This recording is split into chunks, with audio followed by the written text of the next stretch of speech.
Hey Mike, this is Jariah. I wanted to come back.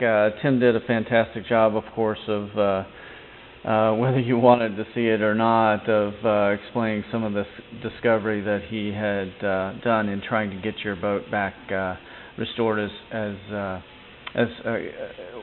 good as possible, or even better, actually. But I wanted to revisit, just from a learning standpoint, a visual standpoint, what the rot actually looked like as someone goes in and does repairs that are not done correctly or with some forethought as to what can happen. I thought it might be interesting. This is a great opportunity for not just you, but for other folks to see what can happen as well, especially when we have a few different repairs that were done not necessarily the best manner possible.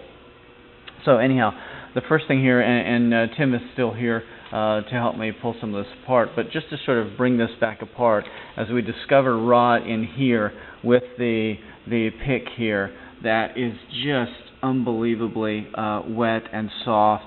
It's not just here where you do this. I mean, this is just powdery. You can see it just coming out. It's just incredibly soft that he was able to find there. But then as you move back and take a look, as we've exposed this and pull this piece out, okay, so that maybe is some kind of rot that may have been seen before. But then you get in here, somebody figured out what epoxy was, apparently, and some caulk almost, it looks like, and really gave an option. You can see as we pull this, well, let's remove this for just a second. But as you see down in here, this was just a ball of epoxy that was put in here and sanded down. And you get in here, and this could not be softer and more fibrous. I mean, this is really interesting. We'll get back to that in a second. I wanted to put this piece back to look at some of these repairs that were done and possibly contributed to some of the issues going on. When you look at this rot that's coming in here, this was a nice little item that was replaced here. Just this nice little item here, and then you come back here. And you can just see how some of this stuff, it might not translate or read on film. That you can hear a little bit pull apart.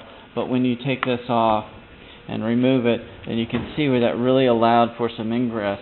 You may be able to see some of the discoloration here on what is still nice and wet. And I'm pulling this apart with my fingers and not so much the pick anymore. So if we can take this off, Tim, real quick, and just sort of pull that out a little bit, you can see where this ball of epoxy was just shot down in here and adhered, and then you can see where the repair was. It's just sort of a cupping coming out here, and just gave a perfect opportunity for water to get in there and rot and destroy. So I just wanted to give a quick little addendum, if you will, to what was one thing led to another, and I thought it was a great learning opportunity. So, thanks, Mike. Appreciate you, and talk to you soon.